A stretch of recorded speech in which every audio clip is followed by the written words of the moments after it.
Good morning, gang. It's my. Grab your Bible. We're in James chapter 1, verse 18. So, James chapter 1, verse 18. Here we go. Are you ready? All right.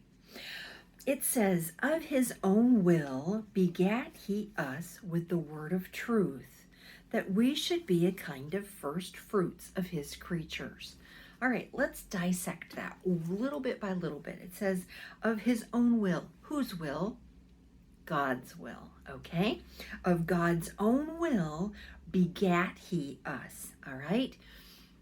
God chose us. I want you to think about that. Let that sink in just a little bit. God chose us. You know, he could have chosen the angels. He could have chosen the animals. He could have chosen anything on this planet, in this universe, but God chose us. What did he choose us for? It said, with the word of truth, with his word, God chose us that we should be a kind of first fruits of his creatures. Now, we also need to realize who this book was written to. Do you remember? We talked about that the very first day.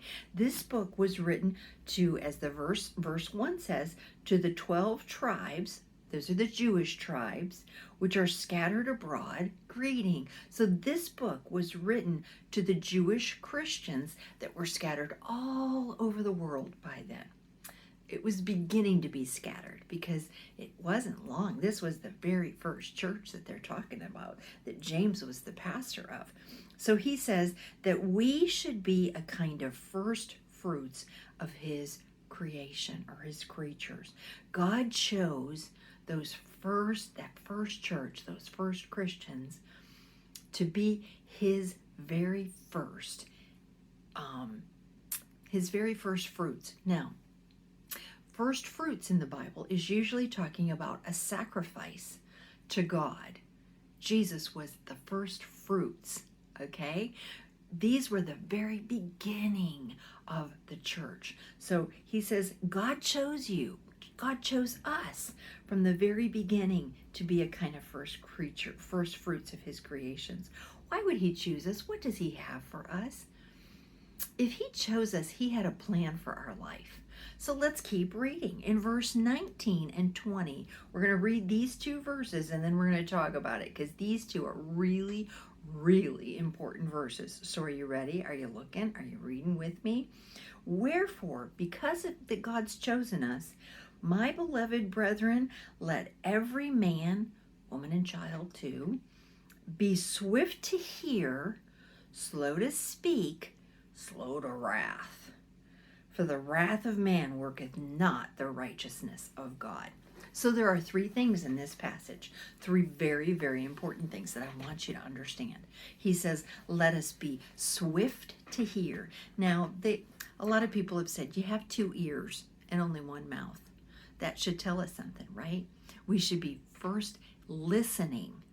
So when somebody says, listen to me, you know what we need to do? We need to look them right in the eyes. Look them right in the eyes and listen. What do you have to say to me? Listen. Be swift to hear, fast to hear, slow to speak. Some of us have a hard time with that. We want to be the one talking. We want to be the one telling the stories. He says, think before you speak. Be slow to speak. Now, that doesn't mean we are to speak slowly. No. It means we should be thinking before we speak. Use our brain, listen to what people have said, use our brain, and then speak. So swift to hear, slow to speak, and thirdly, slow to wrath. What does that word wrath mean? It means anger. Now, I know none of you ever get angry because you're just like your Grammy-My-My. Or your papa, or your dad, or your mom. We're all sinful and we all get angry. But he says we're to be swift to hear, slow to speak, and slow to wrath. Now, why not just say we should never be angry? Because you know that God gave us anger. It's an emotion, and God gave it to us so that we would get angry at our own sin and take care of it.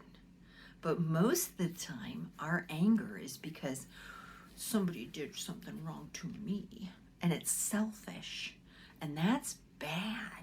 That's the bad kind of anger. There is a good anger. We should use it for sin in our own lives, or sin that we see in other people's lives. If we've already taken care of that sin in our life, and we see other people sinning against our family or against God, we need to use our anger towards that to take care of it. But usually we use anger wrong, don't we?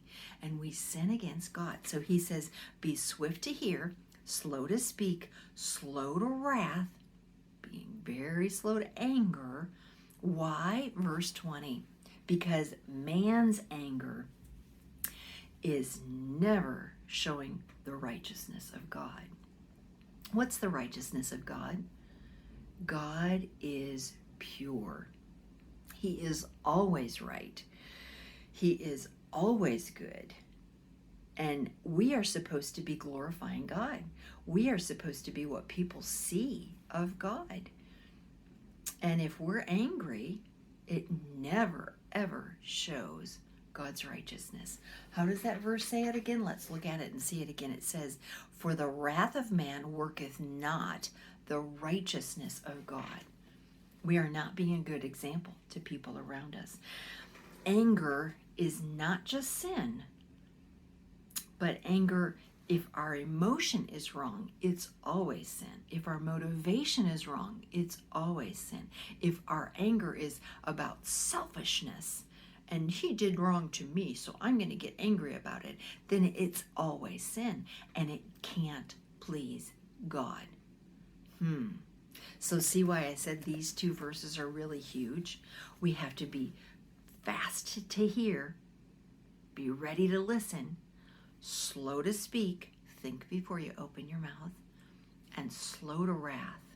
Are we getting angry because somebody did something bad to us? Or are we using our anger because maybe somebody did something bad to God? Or we did something bad, and we need to be angry at our own sin and go and confess it to God and say, please, Lord, help me to get rid of this and forgive me for my sinful anger. So, fast to hear, slow to speak, slow to anger. Those three things are super important. James has a lot to say about our mouth. And that's why I thought this book would be really good for all of us, because we always need to be reminded. Fast to hear, slow to speak, slow to anger. I love you. I hope you're having a great day. Bye-bye.